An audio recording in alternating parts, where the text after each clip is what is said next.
you at, blood? What's happening, blood? Okay, let me... Poppy's. Okay, bam. Ooh, out of nowhere. You cannot make this shit up, bro.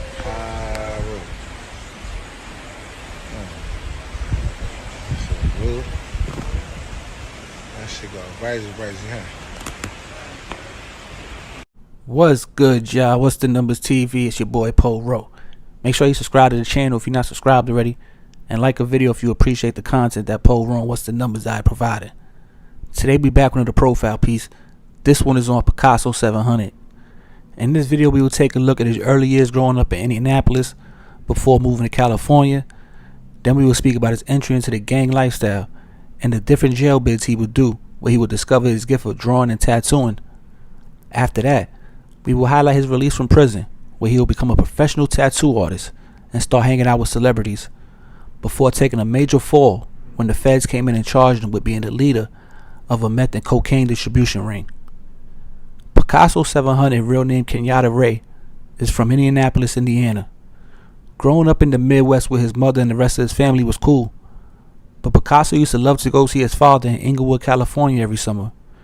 He would stay with his dad in Inglewood for the hot summer months, then return to Indianapolis when school was set to start. Picasso loved the LA weather and gangbanging lifestyle so much that one summer while still in his teens, he decided to join a gang and to move to California for good. Allegedly, he'll become a member of the Inglewood NHPs, aka the Neighborhood Pirus. His gang name would be CK Wack Deuce, and he would dive headfirst into living the gangster lifestyle. From there, arrests in Cali and Indianapolis would follow, with jail time not too far behind. Eventually, Picasso 700 would earn himself a 10-year sentence in the California prison system. While in prison, Picasso would start to draw portraits for people as a way to earn some extra money while doing his time. But it wasn't until he was in the SHU at Pelican Bay that a homie of his would convince him to actually tattoo the portrait he drew for him. So really, that's what CK Wack Deuce transformed into Picasso 700, and from there the early seeds of Captivity Inc. were planted. For the remainder of his sentence, Picasso continued to work on his craft, as being a professional tattoo artist was something he wanted to pursue once released from prison. And in 2017, around the age of 40 years old, the gates will finally open for Picasso, as he will be released back into society as a free man. From there, the roller coaster ride will begin. As you could tell, Picasso was trying to get back some of the time he missed. He would be doing a little bit of everything, like hanging in the set with the homies, to going to school at one point. Then in July 2017, just a few months after being released from Pelican Bay, Picasso will do an interview with Alex Alonso on StreetGangs.com. In the interview, Picasso will talk about his life journey, prison experiences, and plans for the future. Picasso was moving 100 miles a minute.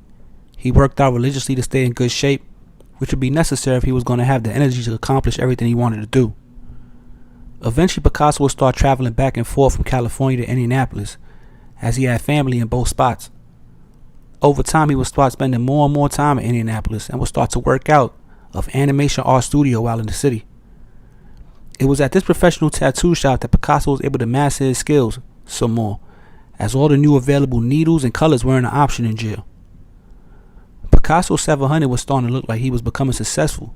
New jewelry and designer clothes were bought.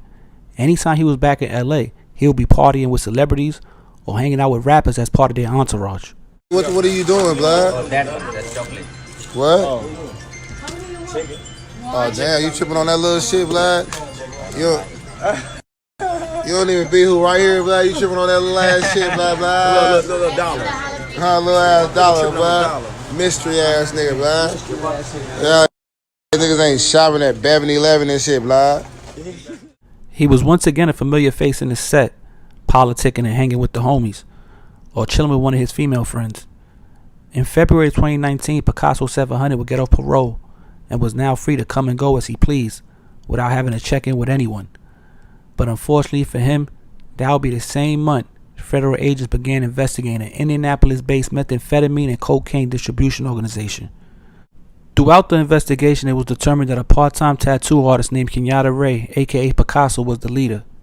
John Michael Griffin and others transported the methamphetamine and other illegal drugs to Indianapolis to be distributed, and Amanda Rodriguez as well as Picasso were the ones who delivered the illegal drugs to the customers.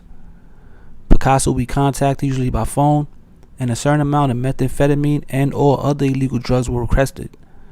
Then Picasso and or Rodriguez will meet the buyer at a predetermined location and deliver the illegal drugs to the buyer. On several occasions, the buyer will be an undercover federal agent. In July 2019, federal agents conducted search warrants at the residence where Picasso was staying, the tattoo shop where he worked at part-time, and at Rodriguez's residence in Indianapolis. During those searches, multiple firearms belonging to Picasso were discovered, as well as illegal drugs and other items associated with drug trafficking.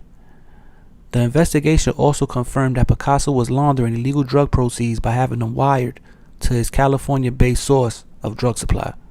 He would eventually plead guilty to conspiracy to distribute methamphetamine and conspiracy to launder monetary instruments, and was sentenced to 278 months in federal prison in April of 2021.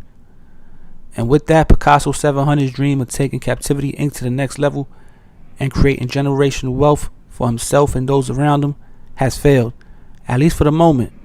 But he's still in good spirits as he begins to walk down his 23-year sentence and can be found on Instagram, where he's still pretty active. But yo, it's What's the Numbers TV. There's a quick profile piece on Picasso 700, aka CK Wack Deuce, real name Kenyatta Ray, out of Indianapolis, Indiana, out of Inglewood, California. You know what I'm saying? A member of the neighborhood Piru. Now, I got in tune with Picasso through Instagram when he was first coming home in 2017. Now, he was on his way out. Like I said, he's been active on IG since then, still is right now. You can go follow him on IG if you want. And you know, he was just interesting. So he studied to do. He used to always work out. You know what I'm saying? Partying, been in the loop, had some joints around him. You know what I'm saying? Like, he was moving, living the lifestyle. Tattoo artist, very talented tattoo artist. Go check his work out. I put some of his work in the video. You could check it out. Very talented when it comes to the tattoo game, that's for sure.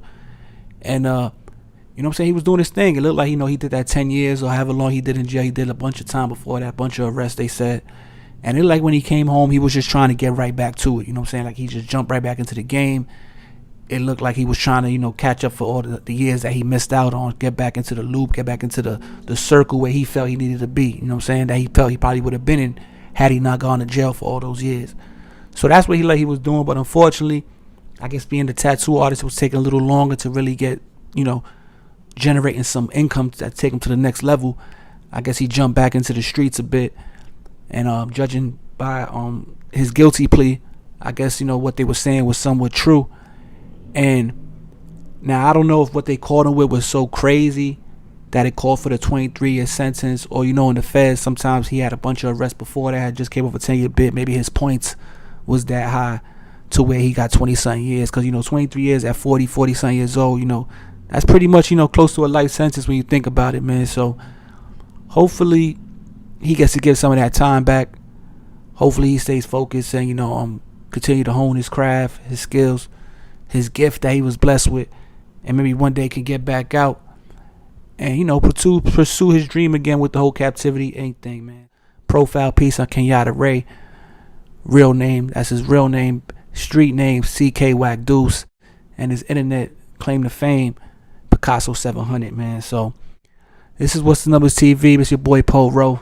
If you appreciate the content, want to show some support, $ What's the Numbers, that's the Cash App. Go follow the Instagram at What's the Numbers TV. Go follow my partner for the channel, Batty Bills, on Instagram. It's Poro, What's the Numbers TV. We out of here. Peace.